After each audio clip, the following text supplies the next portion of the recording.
Radio Sababu kanbagaw aw ni sɔgɔma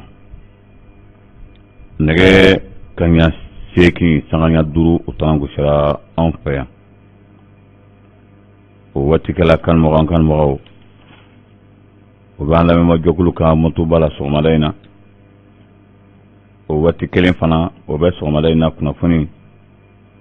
o lase waati o ko fɔ aw ye Faransi n'a tɛmɛna nin kan a bɛna jɔnko ala fɔ kama sɔrɔ min fɛ kunungo o ka lasigiden bɛ Mali la Joël Mayer ale ni Dr Sogala Kokala Mayiga ye lɛrɛ fila de kɛ kuma la kunun a bɔlen na a ye kuma caman fɔ Isa Kawjim l'honorable n'a ma kunnaja o bɛ sɔn k'a ka député bulon o jala o bɔ a kana ka da ka kunungo o y'a wele bɔgɔ jeninen sanfɛ ko bonya t'a yɔrɔ ka ɲɛsin furancɛ fanga in ma Burkina Faso an bɛ ala dɔnna k'a fɔ Élisée Iboudu ale min tun bɛ chauffeur la tuma min na ni Thomas Sankara bɛ fa ale ye tiɲɛ caman fɔ kunun tiɲɛ min n'a diyara avocat hali Thomas Sankara yɛrɛ furumuso Mariam Sankara ko a jala ye n'a ye tiɲɛ fɔ kaban a ka ca Ala fɛ ko tɔ kɔni ka nɔgɔn la Guinée Conakry n bɛ aw ladɔnniya k'a fɔ bɛɛ sugantili la Jakariya Sidibe ale ni Rose Pola olu bilara minisɛya la ko kura kunun ninnu de an ka sɔgɔmada in na dɔnkubaruw ye bakurubaw ye min bɛna lase aw ma a balimakɛ Karim Sidibe fɛ o la an bɛ dugawu don Ala ka tile hɛrɛ di aw ni ne ma nin ye cikan ye min bɔra an ka karamɔgɔkɛ yɔrɔ ka bɔ Tɛnɛnku k'a bɛ a lase Zewa n'a lamini bɛɛ lajɛlen ma ale ka geribu dɔ bɔra Tɛnɛnku a bɛ san 4 bɔɲɔngo bɔ geribukɛ in tɔgɔ Ale Jɔngo Ale Jɔngo a bɔra Tɛnɛnku a bɛ san 3 walima san 4 bɔɲɔngo bɔ bi a dun k'a tun bɛ Zegwa ya a tun bɛ Zegwa maa min fɛ ko dɔgɔnɔ cɛkɔrɔba dɔ ye kadɔ cɛkɔrɔba dɔ a tun bɛ baara la o tigi fɛ o la a ka karamɔgɔkɛ ka bɔ Tɛnɛnku o nana ni Ala ka jɔnɲuman min kɛra sababu ye ka Ale Jɔngo n'i b'a yɔrɔ dɔn i b'i ja k'a lase a ka karamɔgɔkɛ ma walima i bɛ se ka se n'a ye arajo sababu la walima a bɛ se k'a fɔ a ɲɛna ko mako b'a a la arajo sababu la yan walima a bɛ se ka o wele o ka numéro kan n'o ye 73 62 31 41 faamuyali ko ɲuman o ɲininen don a fɛ nin cikan in na an bɛ tila ka na sigi cikan in kan Mali kibaruyaw la an bɛ ala dɔnniya k'a fɔ Dr Sogɛl Kokala Mayiga kunungo a ye Faransikaw ka lasigiden tun bɛ taama la fɛ kunun lɛrɛ fila u y'o de kɛ kuma la Faransi ka lasigiden bɔlen a ka ambassadeur n'o bɛ tali kɛ Joël Meyer la Joël Meyer an bɛ ala dɔnniya k'a fɔ kunnafonidilaw ye ɲininkali k'a la e tun nana ci la a dun e ni Dr Sogɛl Kokala Mayiga a farala mun kan aw ye mun de fɔ aw ni ɲɔgɔn cɛ Joël Meyer a y'a jira k'a fɔ ale tun nana ka na a hakilina jira a cira Emmanuel Macron de fɛ ko kana kuma ɲɔgɔnya kɛ ni Sogɛl Kokala Mayiga ye ko caman bɛ Faransi ani Mali ni ɲɔgɔn cɛ dɛmɛ ɲɔgɔnya sira lakanali sira caman bɛ yen ni colonisation n'o ye mara min tun bɛ fɔlɔ ni o tun bɛ Faransikaw bolo ko o bɛɛ tɛmɛna Mali ani Faransi ɲɔgɔn cɛ Joël Meyer a ye min fɔ kunun o bɛɛ kɔfɛ ko maaw bɛ se ka fili ɲɔgɔn ka tiɲɛ ma waati dɔw la ko maaw bɛ se ka fili ɲɔgɔn ka tiɲɛ ma ko dɔw kan walima kuma fɔcogo ani ko kɛcogo ko bɛ se ka jɛngɛ kuma dɔw la ko nka ko n'i y'a jateminɛ min bɛ Faransi ani Mali ni ɲɔgɔn cɛ i n'a fɔ a y'a fɔ cogo min na ko o barika ka bon k'a fɔ ko o bɛna jɔ ten walima ko sigana bɛ na o ko ban ko o nana ka na o kuma fɔ Dr Sogɛl Kokala Mayiga ɲɛna o la an b'a ladɔnniya k'a fɔ a ye kuma min ta nin kɛnɛ ka kunun a yɛrɛ ka kuma la ko n'i bɛ fɛ ka tubabukan bayɛlɛma adamaden ji min fan fɛn fɛn k'i bɛ fili wa i ka fili k'i hakili to yɛrɛ la ko fana ka fisa n'a fɔra ko ka tiɲɛ fɔ ko gɛlɛya bɛ bi Faransi ani Mali ni ɲɔgɔn cɛ sira caman kan o sira olu o bɛ se ka fɛsɛfɛsɛ cogo jumɛn mun bɛ se ka k'u ni ɲɔgɔn cɛ a ka kuma la mun de bɛ se ka kɛ jamana Mali ye Faransi bɛ se ka mun de kɛ a yɛrɛ ye Joël Meyer a ka kuma bolila nin ka kunu Sogɛl Kokala Mayiga o y'a ɲininka o tilara ka Joël Meyer ɲininka aya i dun bɔra Docteur Sogɛl Kokala Mayiga kɛ a ko di a ko a ma kuma ko jama ko don a ye min fɔ ale y'a mɛn n'a kɛra min ye ko kunaya laban bɛna labɔ a kan ka fɔ minnu ɲɛna n'a fɔra ɲɛna a ka ca Ala fɛ ko sigikafɔ bɛ kɛ Faransi ani Mali ani ɲɔgɔn cɛ o de la kunnafonidila caman y'a jira k'a fɔ ko a bɛ taa la taabolo min fɛ tan Emmanuel Macron bɛ ka colonel Assimi Goïta wele kabiri tuma jumɛn ko a tɛ ka telefɔni ta i n'a fɔ kunnafonidila y'a fɔ cogo min na ko o de kosɔn Faransi ka lasigiden ka taama cayalen bɛ Bamakɔ a yɛrɛ dagayɔrɔ ka taa palais la k'a cayara kosɛbɛ o la ko a ka ca Ala fɛ u kumana o min kan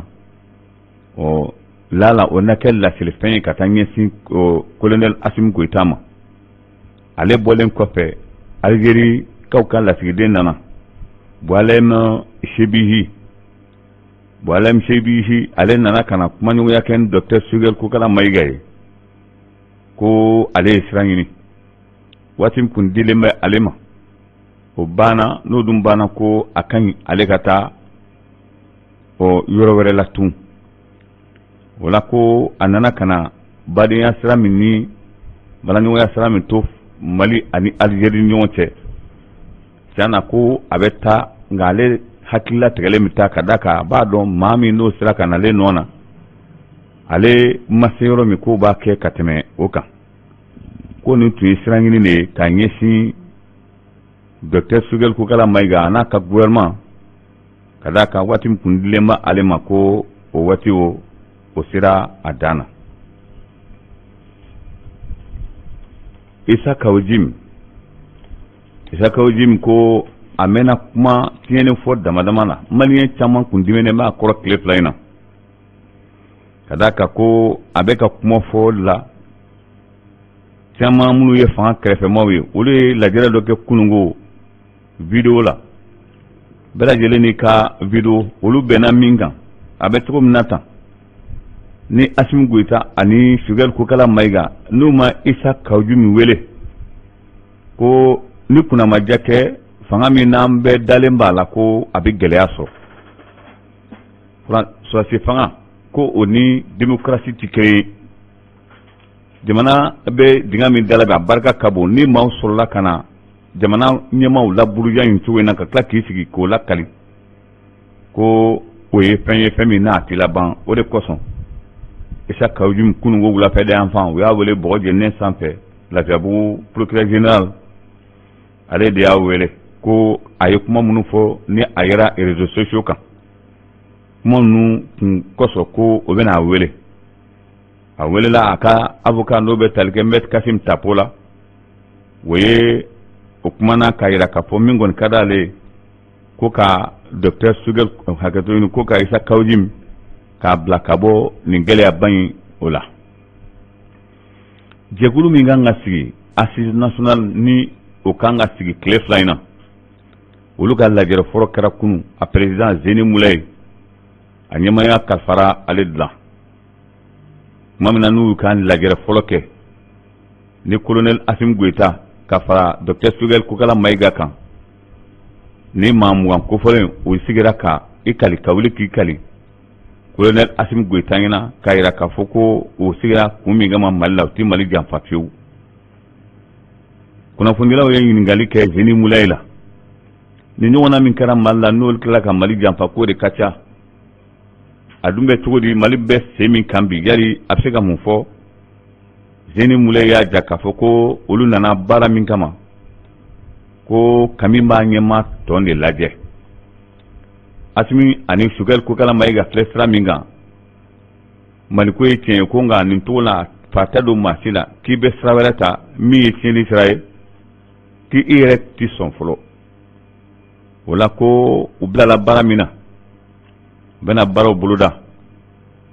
o la ba na map ko assise national o bena sigi pemunu kan ni je kulu de beni hakili tagabo ka o laben ko bla assise national o nye amala dona ka fono kerabe akacha la fe ko abena damle kabiri dugumala la ya fokata o sampela la nasira e bembe kala domi ne akobela gelebe faranyonga ka ke gafe baye mali kurami na makoba la bi o de baraw damle len fle mali constitution saw a politique saw ko yelema benadu abela jelelna mamunu kanga o pere buluda o jegulu de sigilen fleni ni kalgansien kera kunu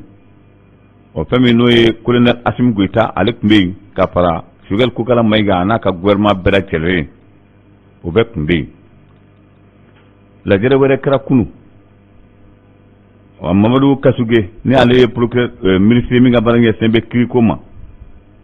la jere de kera kalafili kokan kiriblu ani kalafili wolu ka tamanyoya baranyoya kanga ke ketu jumena sani assise national ka ke ko kan ko nubla senga wala sa perebe swala atugumina wala mala dona ka fo yaja ka fo kiriblu tigla mo justice kanga mi buluda uyayi ka fo kalafili namali ba ka bampe manila ani anana ye ka fo jekulu do be sigi a jekulu do be ukachani santan be obey wolu be kalafili labeni kama ko akacha la fe o kiri kanga ke ketugo mina kasuge dasira abela gelema ni mami fenke ala mi mai amala dona ka fo ko ebe nyangi tugo mina ka sebedem bebo ka dakene ka anga ministre ngabara ngesnebe kene akoma madame do miris ay la jere ke kunu o la jere ay duguti do wele o duguti wula anga commune ma plati kata fanema duguti mumin watara aleni zegwa duguti fatoma watara o wele la gouvernement fe kata kuma nyonya ke jamana be tabulu minkan kene ko be tabulu minkan ani adamadiya sabatili fere munun bebi ko la gere kera odeka fatoma watara ay to e kan wele ka kuna fun chaman dama ne ala sunama watina na tawla bishi na mbo kuna fun nasi awma ngamin goni ye nu benkero kan waye ka foko ka duguti la kaw sendo ko sebe jamana development la akme tugo mina ka koro ko ka kete wode kon kapsa ko sebe ko o kanyi atabulu la krefe kuna fun do yere bora yere ka foko ali conseil communal duguti la kaw joro kan ngayala kadaka ko duguti niame commune ko dugude de parla nyonga ka ke commune wala gere kera kunungo fatoma watara alil mumin watara ulukma kene kan ka jego commune walma kajo cercle gere bela gele joro fa ni la gere o kan kunungo Burkina Faso kunu Élysée Ibudu ale de kuye chauffeur munu kuleta kera Thomas Sankara la domi o kera alena ke abekera ale kon jolena kadaka ale tu chauffeur de Élysée Ibudu ayaja ka foko munu bora po ko bora Blaise Compaoré de Kasso ka labem bela gele sabati Blaise Fino kasoki kunda Thomas Sankara kumbe somi ngono lu kumbe rinyona o tara ku ikun siumna sira usunyala yoro la dron Élysée Ibudu ka kumala ko mawi muti pambela jerlena Thomas Sankara bora abulo koro tale o mami ni were ko ye muti Thomas Sankara la ko Hyacinthe Kafando de Hyacinthe Kafando anani wana were fla wolu de barfada jo Thomas Sankara la kachala kakla kachala fora fotugo mina kata chaman dona Thomas Sankara la abe bonani na domi ni ko labena labe mina jalakili be Franci jamana nyama do denke wu nofe akola François Mitterrand kun bɛ jamana ɲɛmɔgɔya la don a denkɛ Jean Christophe Mitterrand ko jalakili b'ale nɔfɛ kosɛbɛ ale dun bele bɛ yen bi kɔni ko a nana ye k'a fɔ n'a y'a sɔrɔ Thomas Sankara ka fali la maa kan ka ɲininka a la kosɛbɛ ko Jean Christophe Mitterrand ani Jacques Land olu ko kan ka ɲininka kosɛbɛ Thomas Sankara ka coup d'état ko in na n'o tɛ ko yamaruya fana dira minnu ni o ye Blaise Compaoré ale ni Yacine Kafando min bolila ko yamaruya bɛ d'u ma u bɛ se ka kuma video kan o la ɲininkali bɛ k'u la u bɛ se ka jaabili kɛ cogo min na ko k'o fɛɛrɛ tigɛ a ma ladɔnniya k'a fɔ Thomas Sankara hali bi kokura Élisée Ibudu